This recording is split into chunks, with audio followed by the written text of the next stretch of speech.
Fala pessoal, tudo bem? Hoje eu vou falar para vocês aqui sobre matriz energética e desenvolvimento sustentável. Para começar, a gente lembra aqui da agricultura e do desmatamento. A agricultura, quando ela começou a ser descoberta, a ser cultivada pelo homem, a partir daí a gente tem uma área desmatada, uma área que a gente acaba por desmatar, para poder construir essas plantações que vão servir de alimentação para a população. Então isso acaba gerando um desmatamento. Isso não é bom para o desenvolvimento daquele ecossistema.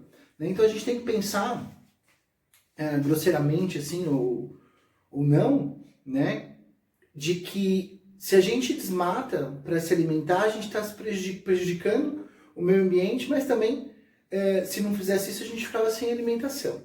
Sim? Não? Bom, já vamos ver isso daí.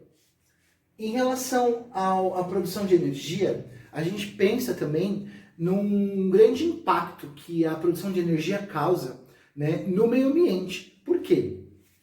Para a produção de energia elétrica, que grande parte do país produz, que são produzidas nas hidrelétricas, para acontecer aquilo, eu preciso de uma área desmatada, eu preciso de um impacto ambiental que vai ser ocasionado ali naquela região, para construção das turbinas, para geração de energia, e esse impacto ele pode ser de uma forma muito agressiva ou de uma forma menos agressiva. Ele tem que ter todo um estudo do meio daquela região para ver se precisa acontecer o manejo de animais, de plantas, para retirada do local, para transportar para outro lugar.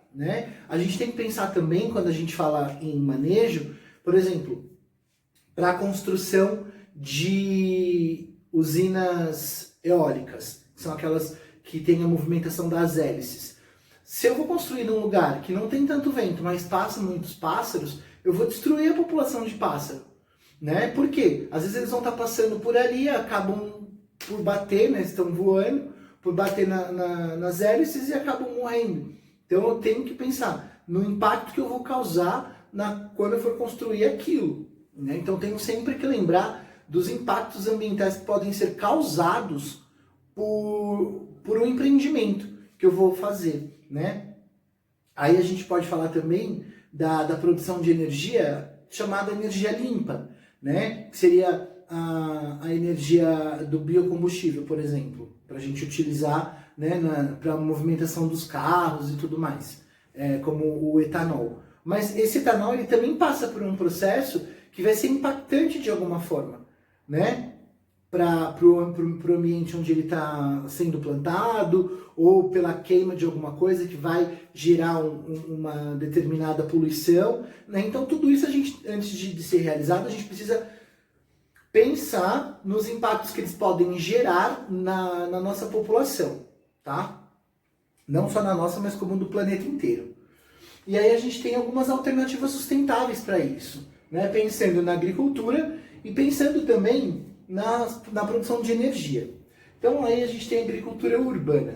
O que é agricultura urbana? A agricultura urbana é quando acontece a plantação em determinadas regiões, onde dentro da própria cidade as pessoas, dentro das suas próprias casas ou em algum lugar pré-estabelecido, elas começam a ter a prática da produção desse tipo de agricultura.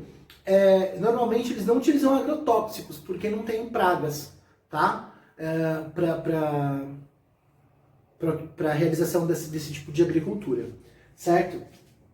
Já em relação às construções sustentáveis, são plantações, são plantas que eles formam, ou então às vezes a gente faz até um jardinzinho vertical para a utilização de ervas para nossa própria alimentação, temperos, especiarias, que servem também para colaborar com essa taxa de emissão de gás carbônico, porque a planta ela vai consumir uma certa quantidade de gás carbônico para a produção de glicose dela. E aí, com a quebra da água, a realização da fotossíntese, isso. A quebra da água ela vai produzir oxigênio que vai mandar para a gente. Então isso acaba sendo, de certa forma, um pouco mais benéfico para a gente, tá? E em relação à construção sustentável, a gente também tem no alto de prédios, hoje em dia eles constroem jardins, né, para que ainda aconteça essa diminuição de taxa de emissão de poluentes. Porque a gente, conforme a gente anda com carro e a gente utiliza meios de transporte movidos a combustíveis fósseis, né, como gasolina e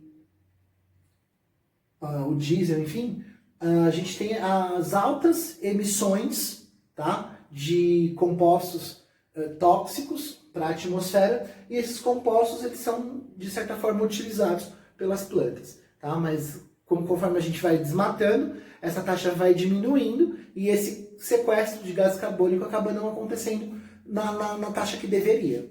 Tá? Transportes sustentáveis. Hoje, né, a gente vê um pouco mais as pessoas pensando nisso, mas no passado não era. O que eles estão realizando? O que eles estão fazendo? O que está acontecendo? As pessoas estão diminuindo a utilização do carro, né, para ir trabalhar, ou quando vai e as pessoas moram perto, oferece carona, que já diminui a taxa, né, da quantidade de emissão de poluentes, ou, né, utilização de transporte público, que é muito eficiente, né, principalmente aqueles que são utilizados através de biocombustíveis, né, movidos a biocombustível, e também as bicicletas elas auxiliam muito as pessoas hoje a se locomoverem, se deslocarem pela cidade, pelo bairro, sem a utilização do ônibus, né? Sem a utilização de um carro, e além da pessoa estar praticando uma atividade física e ser de extrema importância para o corpo dela, né? Para o desenvolvimento do corpo, ela tem, e saúde, né? E qualidade de vida, ela tem também, ela colabora para a não emissão desses poluentes, né, para a atmosfera, tá? Essas pequenas centrais hidrelétricas,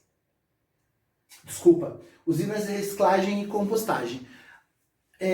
Eu visitei uma usina o ano passado de reciclagem, eu nunca havia ido, né? E eu fui o ano passado num evento e eu achei super bacana, porque além da agricultura urbana que eles realizavam no local, eles também tinham todo um processo de compostagem e usina de reciclagem. Então eles captavam o lixo, né, o lixo reciclável, o lixo é separado, e essas usinas elas colaboram muito com a diminuição da quantidade de lixo que a população gera. Então é importante você descobrir o dia que passa a coleta seletiva, né, para recolhimento de lixo orgânico, que é a comida, né, e o dia dos recicláveis. Aí a cooperativa responsável pelo local, eles passam, recolhem o lixo reciclável, o lixo passa por uma separação, né, o pacote de salgadinho, a lata, né, o alumínio, que mais?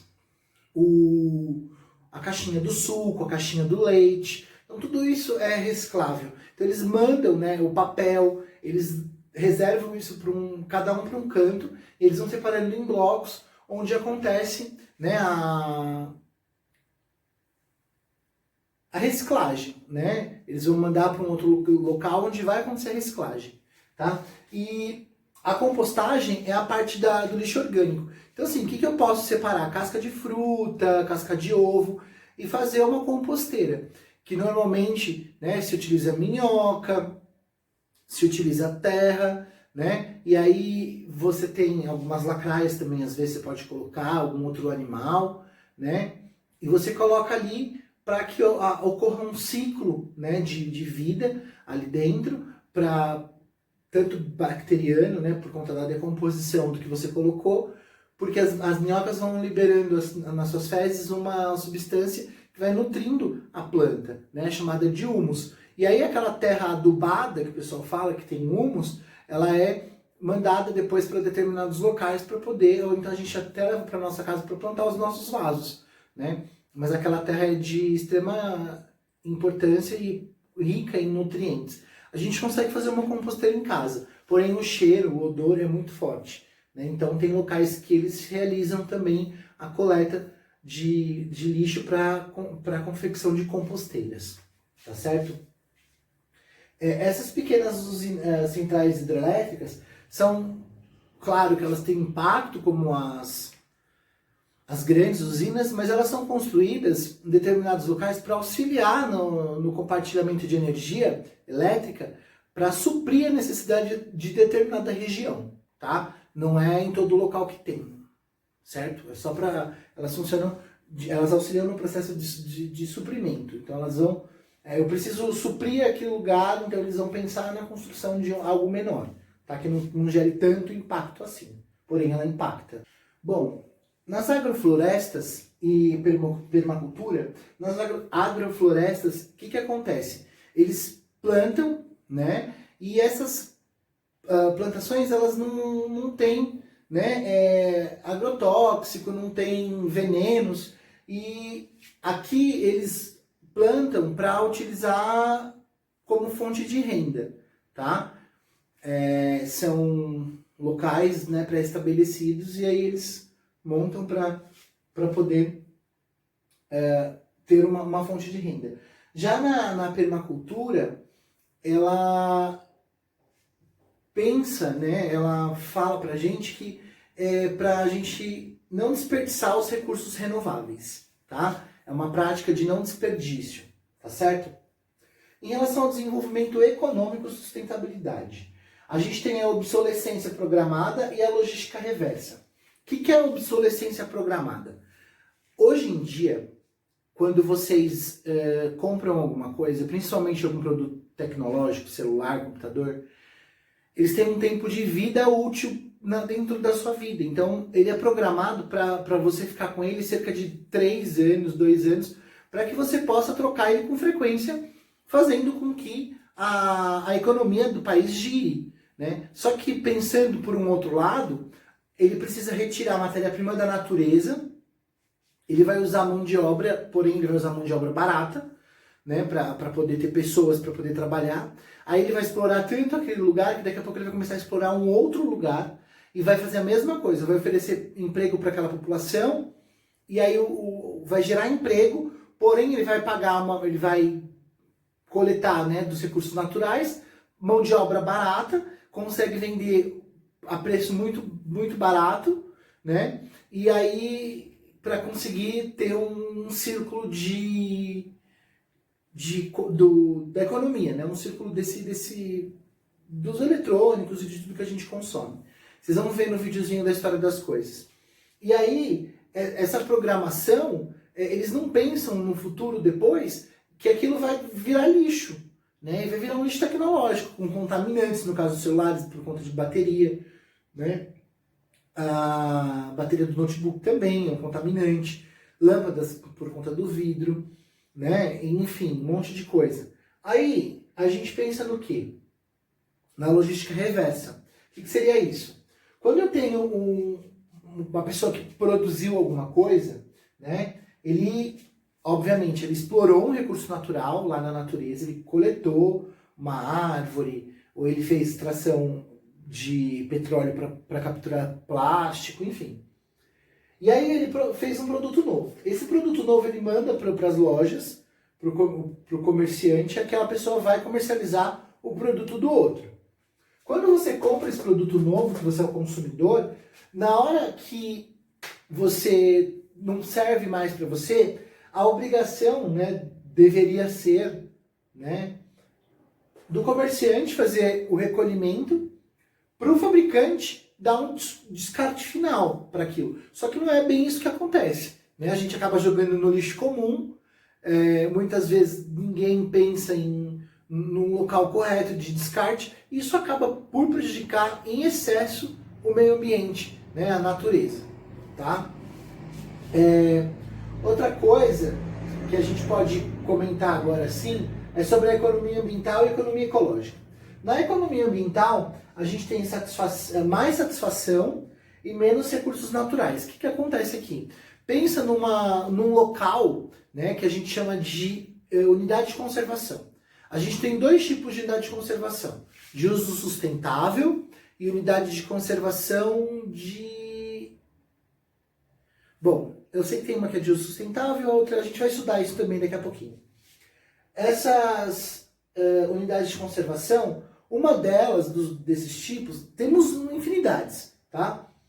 Ela pode ser visitada, tá? Então eles montam uma forma de acontecer um turismo ecológico lá dentro, só que você não pode pegar nada que tem lá dentro, não pode pegar semente, não pode ter contato com os animais, né? Por exemplo, quando você vai para a praia aqui de São Paulo, você desce a serra, você passa pela Serra do Mar. Aquele local é uma unidade de conservação, tá? Lá dentro tem algumas trilhas e tudo mais que você pode fazer acompanhado. Aquilo ali é um turismo ecológico, tá? É uma fonte que é utilizada para a economia ambiental. Então é uma forma do governo conseguir uma certa quantia para ser utilizado para benefício disso, tá? Já no caso da economia ecológica, ele fala em que economia e sistema ecológico são interdependentes, né? São duas coisas diferentes, né? Porque a gente tem muitos fatores ambientais que se interlaçam, né? Porém, a quantidade de energia liberada é muita, né?